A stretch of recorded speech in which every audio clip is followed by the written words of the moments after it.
Avance. Oh my stars, Cole Caulfield ties it. He's in. He scores! Oh my! Delmanov!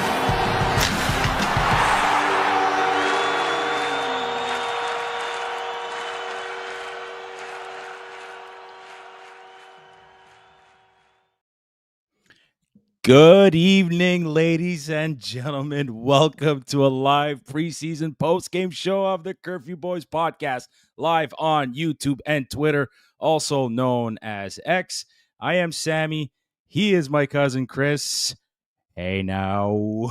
Hey now. Oh yes. Yes now. we already know we're starting off on like the right track and oh my god, what a night in Quebec City. The Montreal Canadiens, I mean, they were the away team, but do they still host the Ottawa Senators or vice versa? Anyways, it's the Montreal Canadiens versus the Ottawa Senators in Quebec City.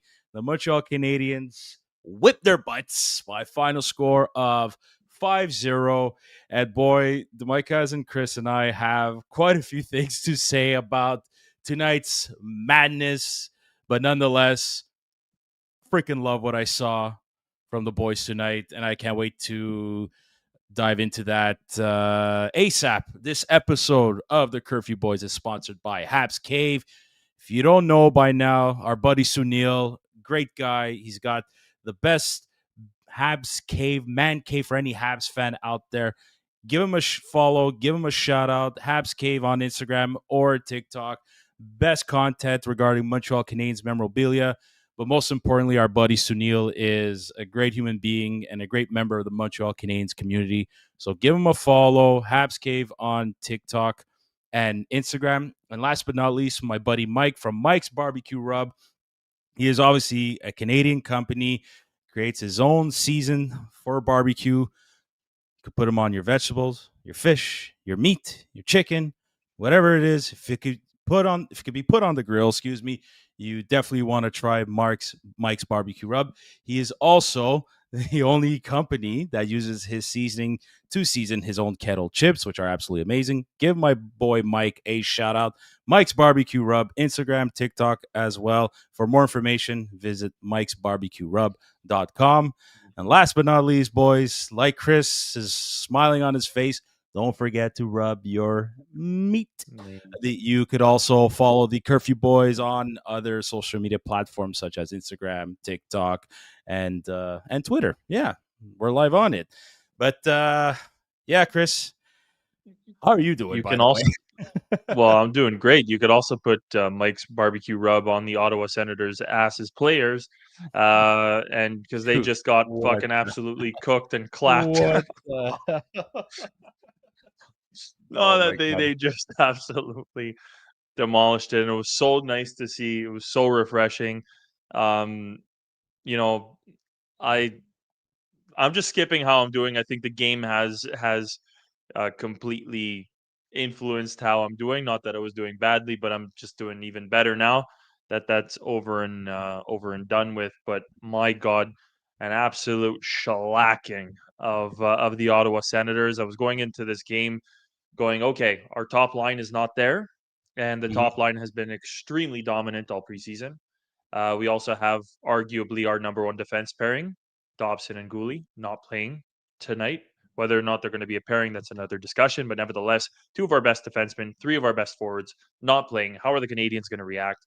Are the supporting lines going to be able to, you know, pitch in, play well, and do what had to be done? My God, they absolutely steamrolled the Senators. It was not only a physical beatdown, it was a score beatdown, and like my God, you even take Demidov for example. Demidov, yes, there were 5 goals, but even though he didn't get assists on 2 of them, he initiated the play on another 2. So arguably, you know, Demidov was behind 4 out of 5 goals are on the ice in a certain sense to influence the play on 4 out of 5 goals. So, anyways, there's a lot to talk about. Let me not spoil every little detail of it, but the Canadians responded in a manner that I was truly hoping they would, and they definitely superseded all expectations that we could have possibly had for them tonight, I think. So I think the big topic of discussions heading into tonight's game was how is Oliver Kapanen going to play? How is Florian Jacki going to play? How is Owen Beck going to play? And then on defense, how is Adam Engstrom going to play? I think tonight, in terms of really auditioning for what could be, I don't know if it's that 13th forward spot or just making the lineup opening night. I think Oliver Kapanen kind of took this game and pretty much ran away with it. You saw from the first period, like he was everywhere, and not so much in a sense of like dominating the play, but being at the right place at the right time with the puck, and even without the puck, he got the game winner. You mentioned Demidov, though, that rushing play into the offensive zone. It all started with him. Beautiful puck control. Gave Matheson all the room to kind of like get a pass from him. Matheson could have done whatever he wanted at that point because Demidov caused all that opening space for him. New Hook finds Oliver Kapanen, the right place at the right time, gets that goal. I know Marty right now, as we speak, is having his press conference. I'm sure Two things. I'm curious to see what Marty's thoughts on tonight's game. Um, We can't play it just for copyright purposes here, but no, dude, I'm gonna end it on this. Like I really think this right now is Oliver Kapanen's spot to lose. A good portion of training camp and preseason, I had Owen Beck a little bit ahead of Oliver Kapanen. I like Owen Beck's game. I find he's trying to do a bit too much in terms of making these passing plays. He doesn't have to, man. You don't have to do that. Just win your puck battles, dump pucks in the corner. He's able to he could deliver a good body check if he really wants to. I just felt like tonight, there's one game remaining again against the Ottawa Senators this coming Saturday. Right now, Oliver Kapanen again is slowly starting to convince me. And when we went and see them play at the rookie showdown, you saw the level of maturity in his game, especially within that age group of Oliver Kapanen being 21, 22 years old, around that age, right? It's starting to show now a lot more. And it's all about not only decisions with the puck, but without the puck. I really think tonight for the most part, he checked off all those boxes. yeah. I will say like, there's a lot to react to. There's a like Mhm. you talked about Marty, you talked about Oliver Kapanen. A quick response to Oliver Kapanen. I definitely do think that he's emerged as the victor in terms of the forwards who are Oh yeah, bound to be 1,000%. staying. Yeah. And I do think that he has his place in the lineup before Sammy Blais, at least at this very moment in time. If it's maybe a Mm-hmm. little bit more of a physical game, I could see Sammy Blais stepping in. But on the overall, I definitely think that Oliver Kapanen has the hockey smarts, and again, by merit, should be there on opening night. The other thing that I would say is, and we'll get into it because obviously it's going to be a major topic of conversation, but I'm really hoping that tonight of all nights, Marty is gonna throw his guys a bone. And when I say the guys, I'm talking about the guys who were the least disciplined in this game. And that goes to both Jack-eyed brothers, those two are like that menace, a group like it's just menace. They're a menacing bunch, and even Struble, like I So, said, I'm a big I before mhm. this episode, I went to go throw on the Jack Eye shirt. I got Jack Eye up on the wall. I got the Jack Eye bobblehead. People ask why would you like such a plug of a player? That's what they claim him to be. First ah, off, he's not a plug. That's nobody in one. nobody in That's Habs Nation thinks that. So who gives a shit uh, about the feelings of Ottawa Senators fans and outsiders? They're all outsiders. We don't care about them. but all that to say, Sam, Arbor Jackeye, when stuff gets out of hand, when you're gonna have super highly talented players in your lineup, and that doesn't only go for Jackeye. I think we gotta stop. Like I like Jack. I've had the opportunity to meet him now twice. In that time, like just the human being that he is, him and his brother, are just They're wonderful human beings and good men, and that's what made me such a big fan on the overall. Not to mention the way that they protect. But mark my words, like Jaden Struble too has had an outstanding camp, Dude. and Oh I'm yeah. sick and tired. I'm sick and tired of this. It's not Arbor versus Struble. We need them both, Hmm. and I'm Yeah. so happy to have them both. And tonight, I mean, just fantastic that we had both of them in the lineup through and They through. And there's no debate really, on that. really couldn't agree with you more. They're both elevating their game, as even if it's a role of a number 5 or a number 6, like that number 5, number 6 role is gonna be a toss up between either Arbor, Jaden Struble, and even Alexandre Carrier, who scored. Apparently, he could snipe it in the corners, Yeah. top cheese, no problem at all. Beautiful goal. I'm sure that must have felt great for him. Local boy, scoring in front of maybe friends and family, but they're really giving Marty and the coaching staff, excuse me, what I like to call a very good problem. Like, and you know what? I have a theory. This is just a fan theory. I think Jaden Struble, for him to really convince the coaching staff and win that spot, do you notice now he's kind of following the footsteps of Arbor Jacka a little bit? Or is it just me? Like, you know what I mean? Like, Um, we always knew that Jaden Struble, when he wants to be physical and dish out a hit, he can't do it. The kid is he's a beast. He's a strong kid. He's in wicked shape.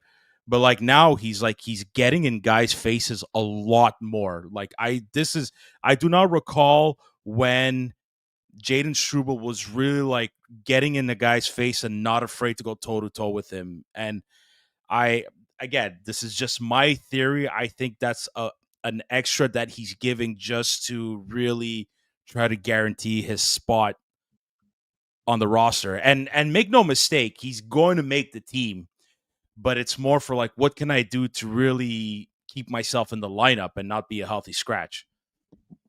I I kind of complained in part last episode by saying that um, Struble when he went up, who was it against Domi? Hmm. Like there are times to be slightly more undisciplined, and I think that if you were to take my comments from last episode, he responded perfectly to my liking. In that, when it came time, man, did he ever? Not only like it's not a question of facing the music because it wasn't him having to respond for his actions. It's just when it came time to take action in those moments where those piece of shit Senators players, like a bunch of no-namers, jokes that have no place in the NHL, want to start going and finishing hits. Um, you name it. Like we're gonna get into it. We're gonna get into it a lot. I'm I not gonna try to go over every single one of the details. Let's stick with Struble. And Struble responded perfectly today. He held his own. I do think that physicality is gonna have him stand out, and that's another thing too. Um, that style of play is might be something in the eventuality. And let me say this too: Mike Matheson has had one of the best camps of all the Montreal Canadiens players. But in the eventuality, when you have Caden Gooley and Lane Hudson and Noah Dobson carrying that load, if Mike Matheson doesn't necessarily fit within the not camp, but fit within the cap, then again, there is a moment in time where I daydream about having both Arbor Jacki and Jaden Struble on defense for a much lower cost and bringing about a very very tough physical game to play with. So Sam, yeah, absolutely, he's standing out. He's got to continue to do that. I wish he does it even more. Walk that line, Jaden, please. you mentioned Mike Matheson. I barely noticed him tonight except for that first goal, and that's a good thing. I really think that's a good thing, and I really think that's going to be the Mike Matheson maybe this team needs for this season, and then we'll worry about what happens afterwards at the end of his contract. But tonight's one of those games where I barely noticed Mike Matheson, and to me, that's like because he's just focusing on a defensive game, not trying to do too much offensively. yeah, like he still skates well and all that, but it's like the focus wasn't all on him. And again, I truly, truly believe that was a great thing. I want to talk about Florian real quick. I felt that fight, he needed to spark. I don't think it was something to spark his team, but more to spark himself, because not much was going on for him at the beginning of the game. And then once that happened, I guess you could say brought things more lively. Maybe we all thought it was going to stop after that, or maybe we thought that was just the tip of the iceberg, and maybe that's what started the whole thing. And it's obviously not. It's not. I'm not pointing fingers and saying that the reason why this madness started is because of Florian Jacki. Not even close. I love that he dropped the gloves. He's showing what he needs to do in order to make this team one day.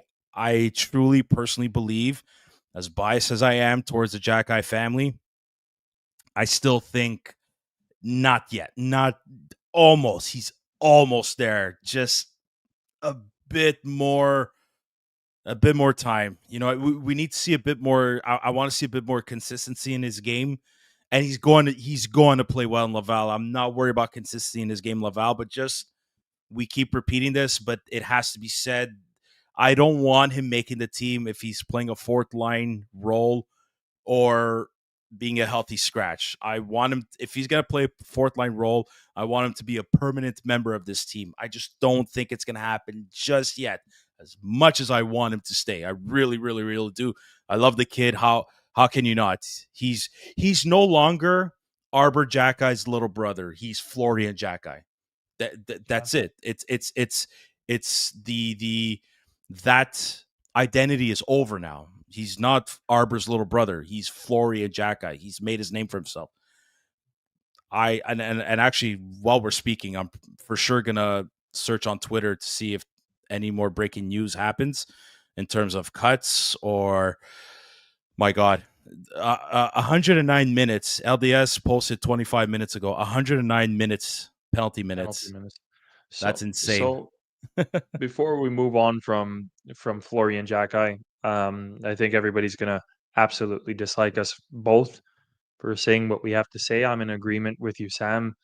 I thought the fights and the physicality as the game got a little bit more rough and out of hand.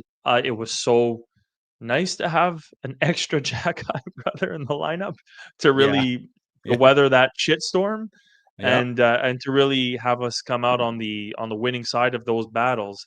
But I'll say this, like to your point, if we're gonna take, let's say, Oliver Kapanen and compare him to Florian Jacki, I was writing to you in the middle of the game saying, like, before that fight especially, it looked as though he was looking around more. It looked as Mm-hmm. though the aggressiveness wasn't coming to him, and when you're looking and then trying to react, you're behind the play. Oh, he's playing on his And heels, basically. I thought he was playing on his heels a little bit. and it's no disrespect to him, like, again, I can't wait for the day that he comes up, but if you're looking at, let's say, Oliver Kapanen is ahead of the play. He's in the position that he has to be. And I'm not saying Florian Jacki is lost. That's not what I'm No, saying it's just at it's all, at just all, at all. It's yeah. just it's more fluid for guys like Kapanen and even Beck at this point in time, not on the physical side. Yes, we want to have more physicality. Yes, like again, I'm reiterating what I saw tonight and the fights and everything. I personally like that. Call me a barbarian if you will, but I personally like that, and I think that Florian Jacki is going to have a huge role. We talk about Tyler Thorpe. We talk about Mm. hopefully in the eventuality guys like Papanakis and others who are going to bring that big physicality and be extremely hard to play against. But all this to say is that Florian Jacki, we mentioned it last episode, has to go down, has to dominate, has to make the AHL look like a complete game to him. And at that point in time, I think he'll be ready to play well um, at the NHL level. So Florian, like I said, loved so many different elements of his game, but unfortunately, I I would not be surprised if he ends up getting cut. That's all. Yeah, no, same here. I think Adam Engstrom is getting cut, to be 100% honest with you. If they don't cut him just yet, I also think they don't want to play Gooley and or Dobson in the final game, especially after the madness tonight for a preseason game. And every time I see like some key guys aren't playing because it's preseason, there's a part of me that's like, yeah, but regular season, it's going to be more or less the same. This is hockey. You got to be physical. But I understand the side of it too. No, don't need to risk guys getting hurt for a preseason game. If they get hurt during a regular season game, well, it's a regular season game.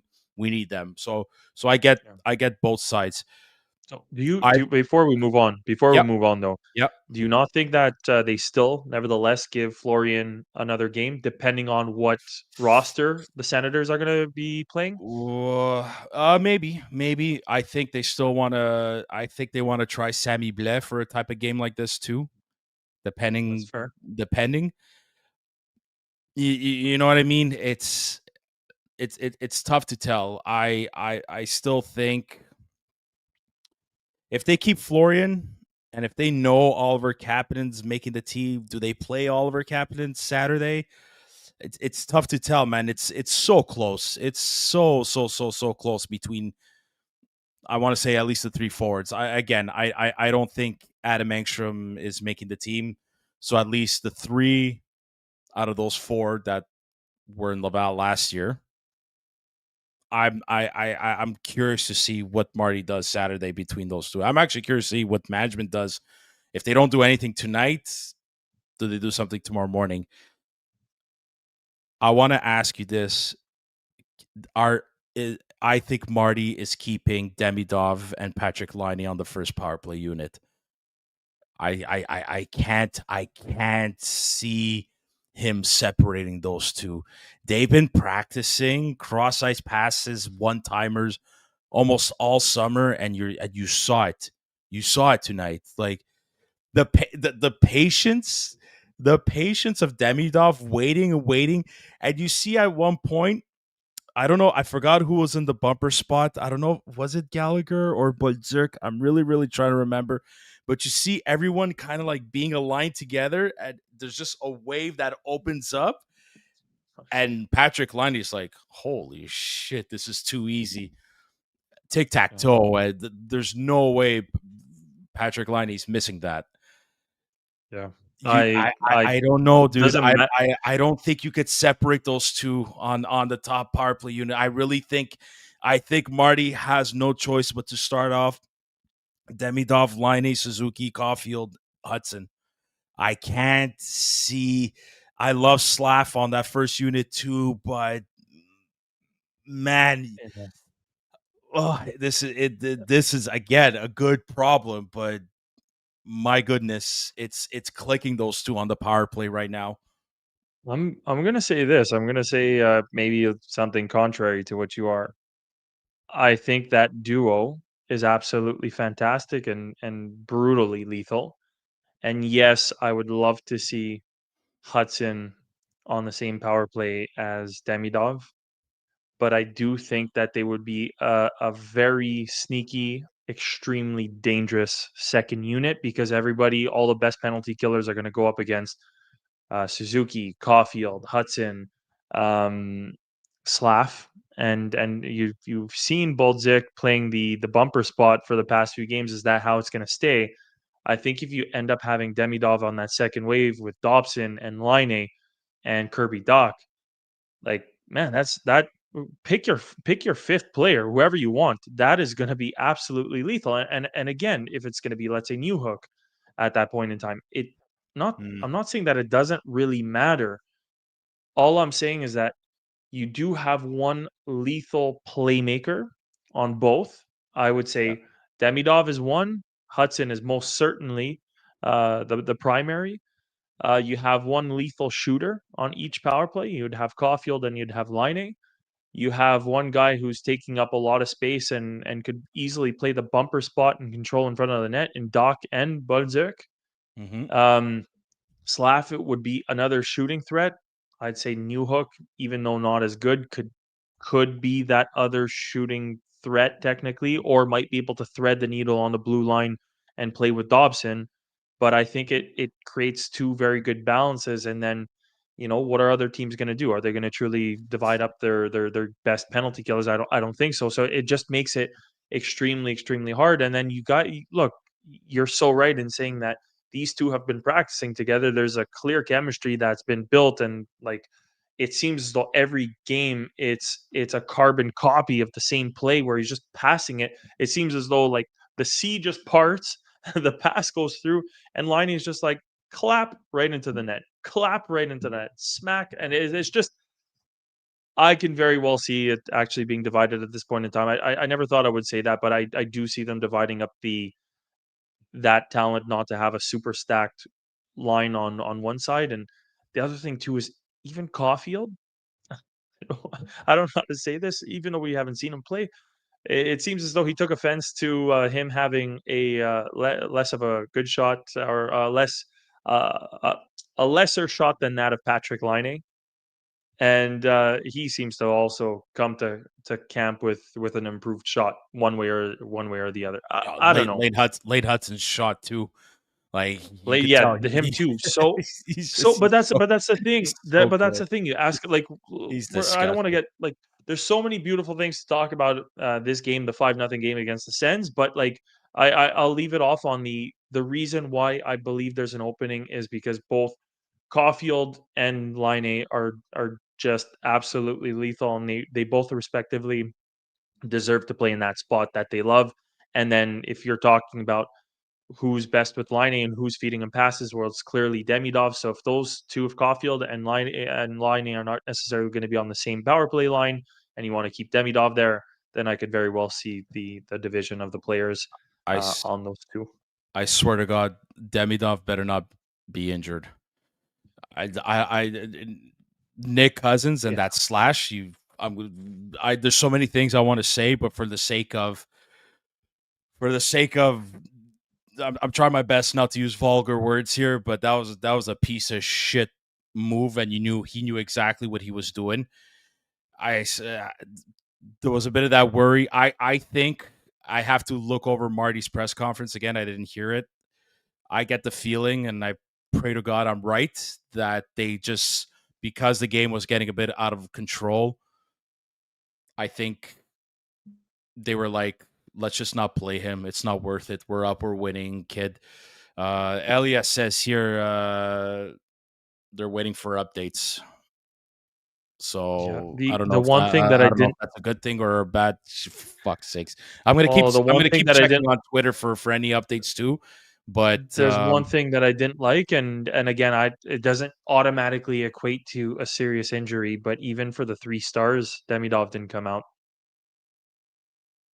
Demidov didn't come out for the third star. He was the third star of the game, didn't skate out, whereas the other two players, Gallagher came out, and I don't know what to say. That like you said, you couldn't have said it better without being more vulgar. But what a piece of shit Nick Cousins continues to be around this league. And if all the Ottawa scumbags are not playing on Saturday, yeah, I repeat that, scumbags, because what the hell are you doing? Like, what do you have to prove? You have one of the best up and coming talents in Demidov, and you go ahead and slash him no, like that. I That's don't mind the body checks, but not a slash like that. Not a slash exactly. like It's that. it's just a dirty. It's a dirty freaking play. Like, oh, I can't keep up with you. So you humiliate me. Like, what a I don't know. I personally would love to see. Uh, I'd love to see. Let's just leave it as retaliation on the Montreal Canadiens side against Nick Cousins, and like I said, and it's been a common theme for this episode and last episode.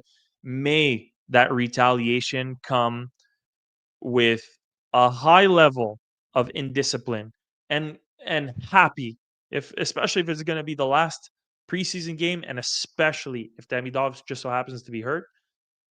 Oh, I swear to they're God, going after him. m- They're gonna go after him. If Nick Cousins in the lineup Saturday, they're gonna go after him. And then when the first preseason game against the Ottawa Senators happens and Nick Cousins in the lineup, they're gonna go after him again. You have to. You have to, you have to, you have to. When Arbor Jacki got kicked out of the game, did you see all the guys going up to him and just, tapping his shin pads was it Patrick Laine was giving a high five and all that. No, it's we've said this a million times, but he's so appreciated in that lineup.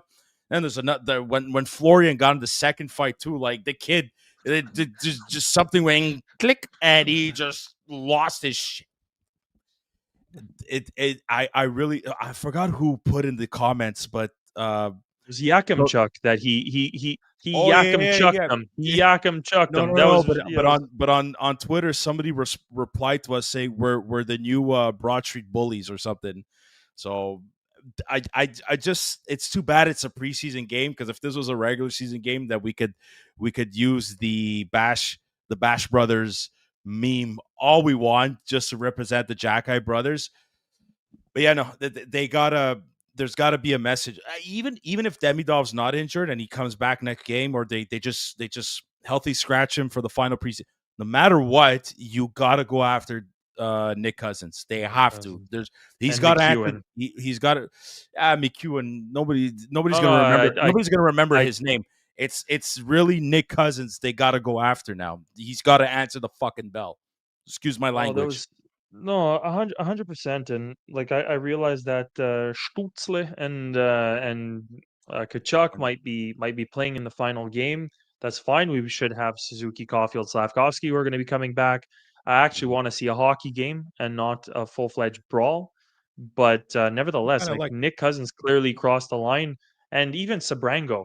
That like, what the hell are you doing? Just randomly punching Kirby Doc as he's coming into the zone. Like, Yeah. what kind of a Did you see? like? Can you at least have the balls to do that against somebody like Josh Anderson?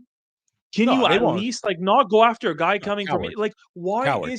why is it these cowards going after Hudson, Demidov, a guy returning from injury in Kirby Duck? And that's why I say I have like the Sens are right up there with the Leafs. I don't know what's wrong with the province of Ontario and their fucking respective hockey teams, pardon my French. But Something wrong. why Something in the is waters it of that Lake they're so Ontario. I think I Lake don't Ontario know. is contaminated. I Something in the don't know, but waters. have some dignity, because you know what? The second that your boys have some dignity, Sens players and Sens fans, they get their asses handed to them. Arbor Yeah, Jack, I I wiped the don't care. floor again. Did a Zamboni cleaning with McEwen, Owner owns them. with Struble. Yeah, with Struble too. Like that guy got up and his face, Rudolph, completely covered Yeah, in that was blood. Absolute. awful. That was awful. Yeah. That's bad. I don't know what Struble Yeah. did to it, but damn, like he got up and it just like whoa. It was just like somebody almost like not took a chunk. RDS showed it was just a straight punch, and his Oh, it was? knees buckled. Oh Yeah, yeah, I his know. knees buckled, and it was At just like some point, yeah, like I'm all for Struble. You don't want to see anybody get hurt, though. It's just let's just play hockey. I love the physicality. If you're gonna drop the gloves, drop the gloves. At some point, it's like okay, for a preseason game. That's okay. Anyways, like part of me likes it. I just don't want to see anybody get hurt for stupidity for for me a preseason game. This is a playoff game. Maybe a different story, because like we're literally fighting for something now, right? But it's okay. You mentioned can Kirby Doc. Yeah, go. Just before we go to Kirby Doc, I just want to go back to a little anecdote that you mentioned earlier in the episodes and what Jaden Struble is doing. Between you and I, Arbor Jackeye versus Nick Cousins is not going to happen, but perfect opportunity for Jaden Struble to go after Nick Cousins. I have no less expectation. He's If in the it's not lineup, Nick yeah? Cousins, then I'd love to. Yeah, Then I would love to see. If it's not, I could see that if it's not happening. Struble, then maybe even Josh Anderson. Anyways, like again, it's not about fights, but we're talking about how would Jaden Struble stand out. I would have a shit ton of I guess respect or recognition for Jaden Struble if he was the one to address that issue, because I think he is the most well fit to take that on. So Yeah, sorry, Kirby Doc. 1,000%. Let's move on from the. He said something along the lines like, yeah, it was cheap shot. That's something that you do in street hockey or something, because you don't know how to play, like something along those lines. I'm certainly misquoting him, but hey, man, Kirby Doc, he played like a second line center tonight. Yep. Yeah, I agree. I'm going ahead and say it. Kirby Doc played like a second line center tonight. He was great. He was great. He did definitely play like a very good second line or a good second line center. Let's not exaggerate over here. Like I really want to be fair about it. He had a very good game. The whole team had a very good game. Um, Yeah, in but all I thought, honesty, yeah, but I also like those lines. Like if we want to take a mhm, moment to talk about how Demidov was split from Patrick Laine and Kirby Dach, I think that's something that really played to their favor. well, I think there's more speed between Demidov, Newhook, and Kapanen. I think those three guys are more suited to play with one another, and I actually really like to see Kirby Dach with Bonzek um, and Laine on that third line. well, That's just my opinion, well, but I Doc think was on the Marty line. No, Doc was on the line with Gallagher and Bolduc. Gallagher. I'm sorry. I'm sorry, but nevertheless, I think the whole point of my statement was just to say that Newhook, Demidov, and Kapanen looked very very good. And I mean, if you look at it this way, I know that we don't want to throw Kapanen into the mix with second line center responsibilities, but if it ends up being Newhook slash Kapanen trading off kind of at the center role for a second line or third line, interchangeable, Mhm. however you want to call it. I'm not opposed. I really liked what I saw tonight, and I really thought it was a good fit, especially with Demidov. I am more worried that there's going to be more pressure on Doc to play more minutes if he's playing on the line with Demidov. I think it gives him more of an opportunity to ease back in to the game and really get his reps in. But at the same time, I just think it'll be better for Ivan Demidov's There's there's development. there's chemistry between Demidov and Kapanen, and we saw it at the rookie showcase. They look good together on the line with Florian too. There's chemistry there between Demidov and Kapanen. But I like Kirby Doc's game. He played it simple, but he did all the right things too. I thought he was a lot better defensively responsible. So was Patrick Laine. Patrick Laine was back checking tonight, especially in the Yep. first period. He was back checking. But anyways, I'm trying to find the stats, his faceoff stats on NHL.com, but it doesn't seem to be working. At least the faceoff percentage section. Otherwise, I mean, a goal and assist for Kirby Doc. Two shots on net, one of them on the power play. I thought that goal was so nice. Nice play by Brendan Gallagher, and just this is what Kirby Doc needs to jumpstart that confidence. Give him a good confidence boost as we approach the end of preseason and going into the regular season. I really think this is what he needed. And then when I say he looked like a second line center tonight, I'm sticking with tonight because that's what we saw tonight. He's got to be consistent now. He's got to play the same way, the exact same way, and just be consistent. I really think the players, when they play a simple game, that's when they're at their best. Let the talented guys do the talent stuff. Let Hudson do his thing. Let Ivan Demidov do his thing. Cole, Nick, Slav too has got to play simple but hard. You know what I mean? It's look at Arbor right now. Arbor tonight I thought played a very simple defensive game, and he looked Good on the great out there. PK as well. He Good looked on the great out PK there. as well. Yeah, 1,000%. I mentioned earlier, Mike Matheson barely noticed him. Why? Because he probably played a simple game, did the right things at the right time, didn't try to overdo things, didn't cause that many turnovers. Not that I can think of. So no, tonight was a good night, even though it wasn't a full lineup against the Ottawa Senators. I don't know if these are going to be the final line. I highly doubt these are going to be the final lineup for the Canadiens. But all that to say, they're looking good this preseason, Oh and yeah. I'm not Oh so yeah. sure. I don't know when's the last time we said the Canadiens had a very good preseason. They're 4-1, and you know what I mean. I know it doesn't mean anything, but You you could got kind of you get into that mind frame of you could winning tell before exactly. it's time for it to start That's happening. it, and you could kind of gauge, and you could tell where the team's at heading into the freaking season opener. And last year, you know what I mean. I'm trying to remember. It was like maybe we're being in denial a little bit. Like, no, they look good. They look good. And it's like, Not really. Yeah. And look at the start they had. I genuinely genuinely think that it's going to be a handful. Again, I'm going to reiterate what I said at the beginning of the episode in that Mhm. no Caden Gooley. I mean, you're replacing Adam Engstrom with Caden Gooley. I'm not talking about where they fall into the lineup. Just hear me out. Yeah. Adam Engstrom, Caden Gooley, Owen Beck, Nick Suzuki. I would say Florian Jacki, Cole Caulfield, or Uri Slavkovsky. Noah Dobson comes in and replaces God knows who who even replaces at this point. It was either going to be probably one of uh, either Jacki or Struble. But nevertheless, they're five of the best players who were sidelined.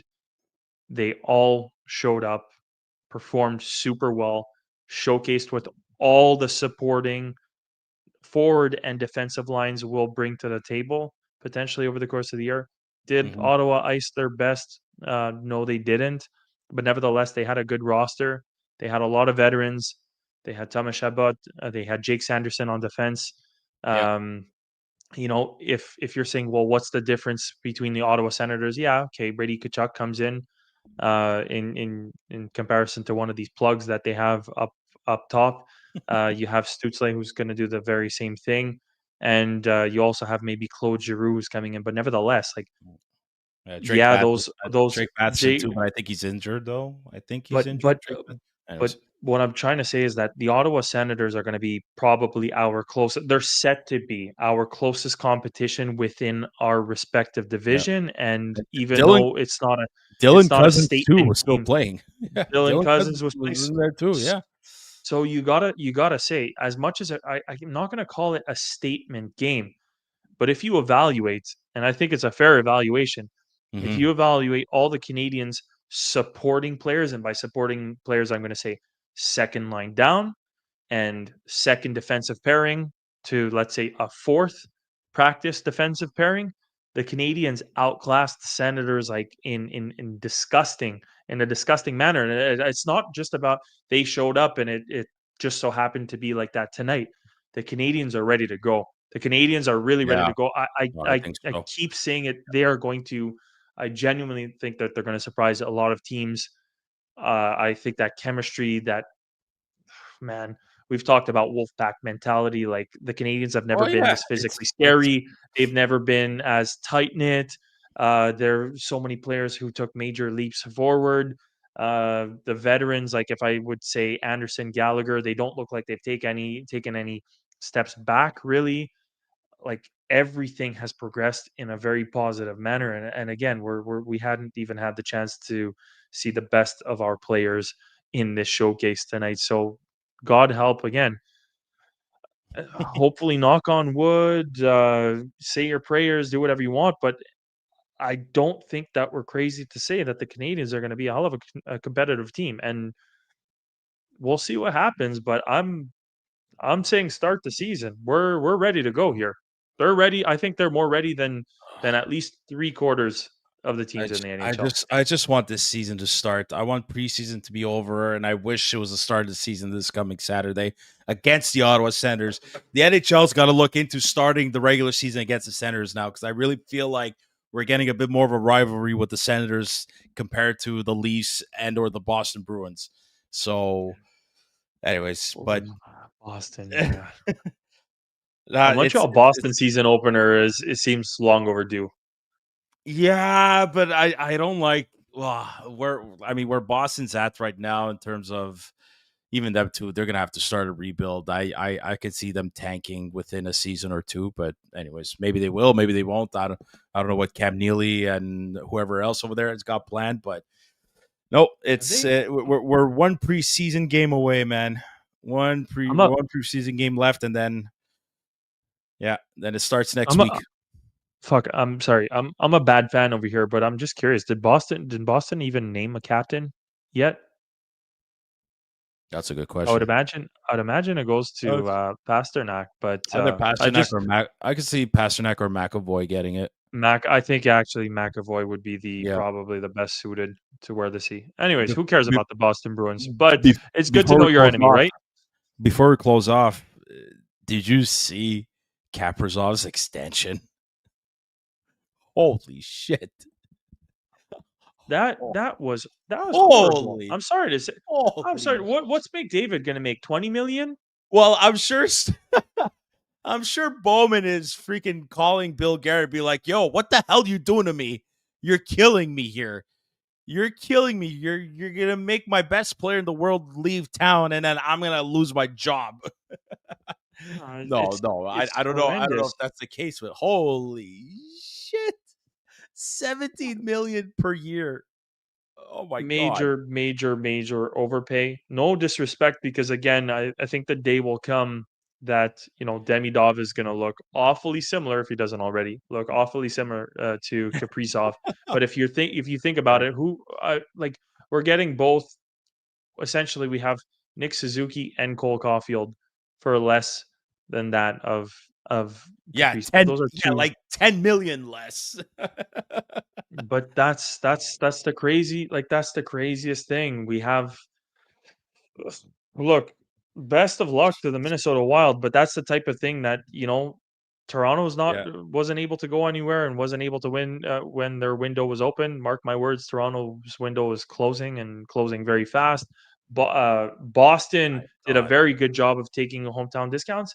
And then now you look at the Florida Panthers. The Florida Panthers are going to be potentially a three-peat winner because they were able to get You guys who, yeah, taxes. Let's talk about the taxes on another episode, another time. But just to say, so many guys took pay cuts to stay in Florida to be I competitive, and Yeah, but yeah, they're still a playoff team, but without Sasha Barkov, I don't know about that. They'll make the playoffs. I don't know. Can you imagine? Can you imagine they pull off a Tampa Bay Lightning, doesn't play all year, comes back playoffs, and they win again? But I don't know if that's gonna um, happen. He's not. He's gonna be out I think well, they said he seven, might be out for the year, but for the seven. regular season, Well, 7 to no. 9 months. So yeah, Holy it's cutting it. shit.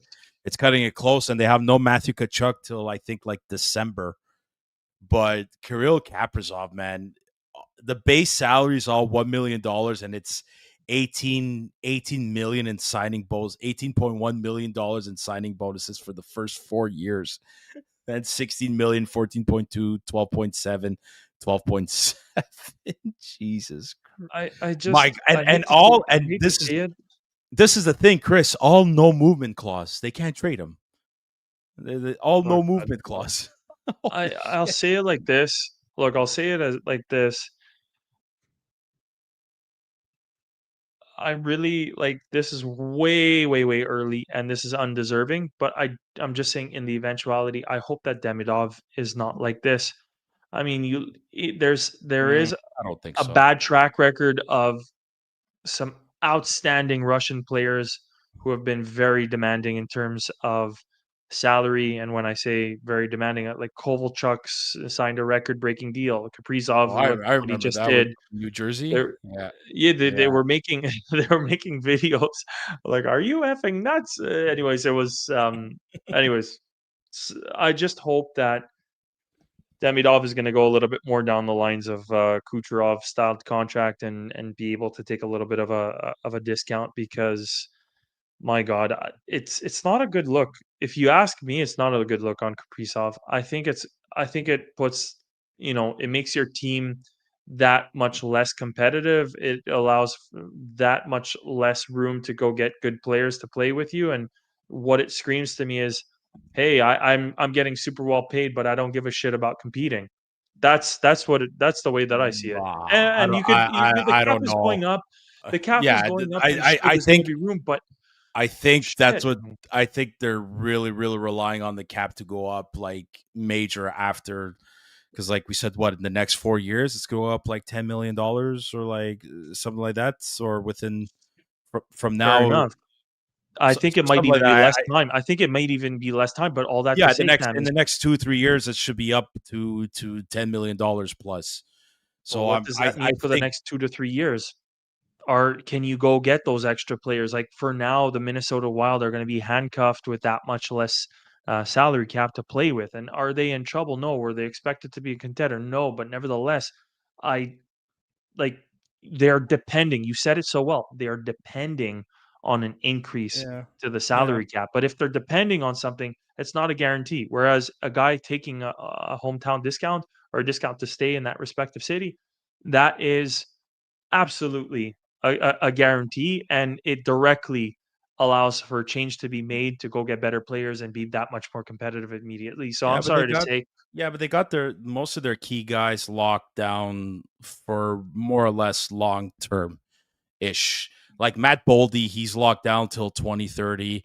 Joel Eriksson Ek, he's there till 2029. You know what I mean? Marco Rossi, like they just signed him 3 years. On defense, Brock Faber, he's locked in till 2033. But they got a pretty old team. Then they're Ziva Boyum. They're gonna, where is he over here? I am, Yeah, exactly. yeah. They're gonna have to pay him too eventually. Where is he? Ziva Boyum. Yeah, here he goes. Yeah, he's got another year left on his entry level contract. They're gonna pay him too. So I mean it, in some sense they have their keys guys locked down. It's mostly getting those depth players. They're a pretty old team. Like they don't have that many guys under. Well, like I said, Marco Rossi 24, Yakov Trenin 28. They obviously have young guys like Danila Yurov, Liam Ongren. Like, okay, yeah. And on defense, besides Brock Faber is still a very, very young player at 23, and Boyum at 19. They still have David Juracek, final year. And everybody else is like late 20s, early 30s. So I think Bill Guerin has still work to do to really bring this team to somewhat of a contending level. I don't know if I'd go that far, but no, it's just crazy. It's just crazy. And the big question mark that followed is like, what's McDavid gonna get? And my goodness, if he's not getting anything north of like 15, 16 million, like is he gone? And I don't know. I don't know which team could afford that. I don't know which team could actually afford paying that unless you're like the Anaheim Ducks or the Chicago Blackhawks or like one of these like bottom feeding teams that could barely make the salary cap. Like I'm thinking like the Blue Jacks, the Ducks, the Red Wings. I mean the Penguins, whenever Malkin's contract is gone and then eventually maybe Sid's contract and Letang. Can you imagine? Can you imagine? Pittsburgh would be Can you the luckiest imagine? Can you freaking imagine hockey Connor city. McDavid goes to Pittsburgh after Crosby? What the hell? No, I don't. I will say this much, like, and not to put that pressure on the guy, not that he gives two shits and or even knows or will hear this recording, but all that to say is that I think he's got a little bit of a Gretzky legacy. I think Connor McDavid himself is he's a fanatical competitor, Mhm. in that I think he has something to prove to himself, and I think he wants to win in Edmonton. Oh, yeah, Edmonton, man. for I'm sure. not. I'm not worried. I'm not as worried about Connor McDavid's contract. I'm more worried that they do not, like, the biggest crime would be for the Edmonton Oilers to do to Connor McDavid what the Montreal Canadiens did to Carey Price. And that is where, yes, McDavid is that player, but like Carey never had a top tier goal scorer. Edmonton has no goaltending. Holy, They yeah, have some of the most reckless defense. They have okay, Zach Hyman got injured. That was a huge, huge, huge yeah. That loss for the that playoffs. that literally But hurt them. but you it can't be one guy goes down and everything derails. It can't be Jeff Skinner going God mode one game and then letting in 6 goals the next. He has no stability. And if I'm Connor McDavid and I'm that hyper competitive individual and I'm getting to the best years of my career and I want to go win a cup because that You is need what to, is going to yeah. separate me as the one of the greatest to ever live. Well, the Edmonton Oilers, it's not about. I don't think it's about money. I think it's about actually taking the proper moves and actually making some smart moves to properly insulate, because beyond the Connor McDavid and maybe Nugent Hopkins and obviously Leon Draisaitl, Evan Bouchard had a bunch of points in the playoffs, but then made some absolutely horrendous plays. If they do not go get the proper support, there is no chance that they're competing. This window is going to start closing like it closed on Toronto. I hate to say Mhm. it's easier to say now, but Toronto had that window. Toronto genuinely had that window, although they just didn't have a good enough defensive roster. They didn't have any character, but they actually had the talent, and they had enough talent dispersed throughout their roster. It was a question of character. Edmonton has a character in three guys. They really, really, really, really need to go do something about that, and they can do something about it. Yeah. So, for the love of God, I'd love to see McDavid lift a cup in Edmonton. I'm really, really hoping that's going to be the case. But Montreal. He's gonna win in Montreal. yeah, oh my God, oh my God. Do you I understand? It I would be a mentioned I national mentioned holiday. I mentioned Pittsburgh. I could have been like, do you imagine Connor McDavid coming to Montreal? Even though I don't think it's gonna happen, but you never know. Jesus. You never freaking know. Either way, if let's say McDavid stays in Edmonton, Draisaitl's making $14 million. I could see him matching that, or going $1 million more, $15 million. But anyways, it's Stuart Skinner on the goaltender, not Jeff Skinner. And Stuart Why do Skinner's I in keep his saying Jeff Skinner? Well, It's okay. I don't know. Everybody makes that mistake. You're The you're figure not the only skating one. Jeff Skinner back from his Carolina Hurricanes days. That's what I remember him for, but I Oh, do not just know why. and when it was with Buffalo, he just every time played at the Bell Center in a Buffalo Sabres jersey, guys putting up like 5-6 points a night. But anyways, My no, nightmares. that's Seeing Jeff Skinner. no, that's pretty much all I got. Again, I keep scrolling on Twitter to see if there's any news. I'm not finding anything at the moment regarding either cuts or Ivan Demidov updates. But you know what I mean. Yeah, no, I just hope. It would be very early if for example Demidov has to go for some sort of a scan. It's way too early. Like there's not a single person, unless they literally see like a crooked bone or something like that. It would be borderline impossible for them to detect a fracture, a microfracture, something on those lines. So expect Yeah, expect no, maybe something more on the lines of tomorrow to have a full update. But just that's again, exactly that. Yeah, again, thank you to the Jack Eye brothers for the absolute beatdown and ownership guarantee on the Ottawa Senators. Always a pleasure to see that. Jaden Struble, thank you for stepping up for the offensively talented Demidov and Patrick Laine and even Kirby Doc. Again, thank you for the show that you put on. Today was a really, really, really enjoyable one. yeah. It was fantastically That's rewarding. I looked forward to Saturday night. That's gonna be the final one of the preseason and another interesting one to say the least. So that's all I got, Chris. I don't know if you got anything else. One last thing to say. I just said my Oh, piece, so thanks. Thank perfect. you again, boys. Perfect. Well, thanks to everybody who tuned in live on YouTube and or Twitter, also known as X. Please, if you liked what you saw, if you like what you hear, please click like and subscribe. It is absolutely free. Share this with your fellow Montreal Canadiens fans out there. We promise you guys we are going to deliver some excellent and fun content and deliver some fun shows to you guys. Like I said earlier, you can follow the Curfew Boys on other social media platforms such as Instagram, TikTok, Facebook, not really, Twitter, definitely. Come join the conversation. Come take part of it. We always have fun interacting with you guys. All of our episodes are available audio platforms such as Apple Podcasts, Spotify, and or Google Podcasts. We'd like to thank our sponsors once again. Habs, Mike's Barbecue Rub. Please give them a follow on Instagram and or TikTok. Chris, this was fun as always. I hope the rest of the Curfew Boys can join us and sometime soon. Hopefully Saturday, another post-game show. But until then, bye now. Good night.